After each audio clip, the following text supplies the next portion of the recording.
تھوڑا سا میں آپ کو قربانی کی شرائط کے بارے میں آج ذکر کر دوں. ویسے تو ابھی ٹائم کافی باقی ہے، تقریباً 1 مہینہ سے 2 دن زیادہ ہیں، لیکن آپ کو تاکہ بہت سے ایسے بھائی بہن ہوں گے جن کو یہ پتہ نہیں ہوگا کہ کن شرائط کے ساتھ قربانی لازم ہو جاتی ہے. تو وہ ہر سال ایسے ہی کرتے ہیں جی ہمارے گھر میں تو والد صاحب قربانی کرتے ہیں، ہمارے گھر میں تو ایک جانور آتا ہے، ایک بکرا آتا ہے، وہ سب کی طرف سے ہو جاتا ہے. اور بعض یہ کہتے ہیں کہ بس ہم تو مرحومین کی طرف سے کر دیتے ہیں. یہ چیزیں غلط ہوتی ہیں. بس ذہن میں رکھیے کہ قربانی کے 3 دنوں میں یعنی 10، 11 اور 12 ذوالحجہ، ابھی ذی القعدہ چل رہا ہے، اگلے مہینہ ذوالحجہ جو اسلامک منتھ ہے، اس کی 10، 11، 12 کو جس شخص کے اندر یہ 3 شرائط جمع ہوں اس پہ قربانی واجب ہے. لیکن اگر ہم حج کے بارے میں غور کریں تو فقہاء نے یہی فرمایا کہ حج کے بھی 2 مہینہ 10 دن ہوتے ہیں. شوال کا مہینہ، ذی القعدہ، ذی الحج کے 10 دن شروع کے 2 مہینہ 10 دن، یعنی ان دنوں میں اگر کوئی حج کا احرام پہن لے تو وہ ویلڈ مانا جائے گا. لیکن وہ کہتے ہیں کہ حج کی فرضیت جو ہے وہ ان دنوں کے اندر نہیں دیکھی جائے گی کہ نصاب آدمی کے پاس ہے کہ نہیں، بلکہ جب آپ کے علاقے میں قافلے بننا شروع ہو جائیں، یا جیسے ہمارے ہاں گورنمنٹ کے پاس پیسے جمع کراتے ہیں قرآن اندازی کے لیے، ان دنوں میں دیکھا جائے گا. حالانکہ حج کے ایام آگے ہیں. اسی طرح جب قربانی کی پرچیزنگ ہوتی ہے بس اس ٹائم آپ اپنے اندر یہ شرائط دیکھ لیں. ویسے تو فقہاء نے یہ لکھا کہ قربانی کے 3 دنوں میں شرائط دیکھیں، لیکن حج کے مسئلے پہ قیاس کر کے میں آپ کو گزارش کر رہا ہوں کہ جس وقت ہم قربانی کے جانور خریدتے ہیں، جیسے 1 آدھ ہفتے پہلے رجحان بن جاتا ہے بہت، تو آپ ان دنوں کے اندر خاص طور پر گھر کا ہر فرد اپنے اندر ان قربانی کی شرائط کو تلاش کرے. جس میں ہوگی اس پہ قربانی واجب ہے، اور جس میں نہیں ہے اس پر نہیں ہے.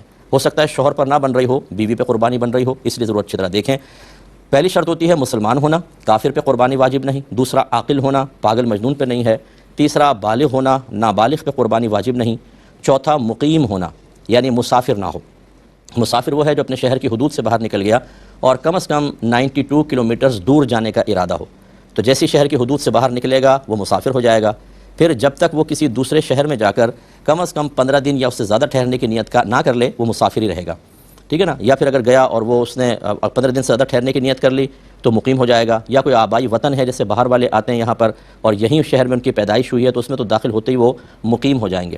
ابھی جو حاجی سفر کر رہے ہیں وہ یاد رکھیں کہ جو حج قران یا حج تمتع کریں گے، جو حج تمتع تو یہ ہے کہ پہلے عمرے کا احرام پہنتے ہیں، اس کے بعد عمرہ کر کے احرام کی پابندی سے باہر آ جاتے ہیں، پھر 8 ذوالحجہ کو حج کا علیحدہ احرام پہنا جاتا ہے. اور قران وہ ہے جس میں حج اور عمرے کا ایک ساتھ احرام پہنتے ہیں. یہ جو حج قران، حج تمتع کرنے والے ہیں، ان پر ایک قربانی تو حج کے شکرانے کے طور پر ہے، چاہے ان کے اندر یہ شرائط ہوں یا نہ ہوں. اور دوسری قربانی جو ہے وہ دیکھی جائے گی عید الاضحیٰ والی کہ ان میں یہ شرائط موجود ہیں یا نہیں. لہٰذا وہ بھی اس پر غور کریں جو حج کرنے والے ہمارے بھائی بہن ہیں، کہ اگر آپ وہاں پر پہنچ جاتے ہیں، آپ مسلمان ہیں ماشاءاللہ، عاقل ہیں، بالغ ہیں اور مقیم ہو گئے کہ نہیں. اگر آپ مکے کے دنوں کے ساتھ بشمول مینا، عرفات، مزدلفہ، یہ سارے دن بھی اس میں شامل کیے جاتے ہیں، اگر 15 دن تک قیام بنتا ہے مکے میں اور ان تمام جگہوں پر تو آپ مقیم ہو جائیں گے. تو پھر آپ پہ قربانی واجب ہو سکتی ہے. کیونکہ ایک اور شرط ہے وہ بھی ذکر کر رہا ہوں، اس کے بعد 5 شرائط آپ اپنے اندر دیکھیں گے.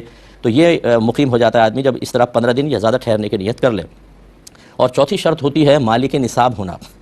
قربانی کے نصاب میں صحیح قول یہی ہے ہمارے نزدیک کہ جس کے پاس 52.5 تولہ چاندی کے برابر حاجت اصلیہ سے زیادہ مال کسی بھی شکل میں موجود ہو، اس پہ قربانی واجب ہوگی. مثال کے طور پہ حاجت اصلیہ کیا ہیں؟ گھر کی ضروریات زندگی کا سامان، آپ کے کپڑے، لباس، سواری، فریج، اے سی بھی آپ کی حاجت ضروریات میں آتا ہے، واشنگ مشین، فریج ہے. ان کے علاوہ مثال کے طور پہ گولڈ، یہ اضافی ہوتا ہے. 1 تولہ گولڈ بھی ہو تو 52.5 تولہ چاندی تک پہنچ جاتا ہے. کیونکہ 52.5 تولہ چاندی آج کل کے ریٹ کے اعتبار سے 1,28,000 30,000 تک ایسے اوپر نیچے ہو رہے ہیں ریٹ، تو اتنی ہوتی ہے. تو جس کے پاس 1 تولہ سونا بھی ہوگا اس پہ قربانی واجب ہے.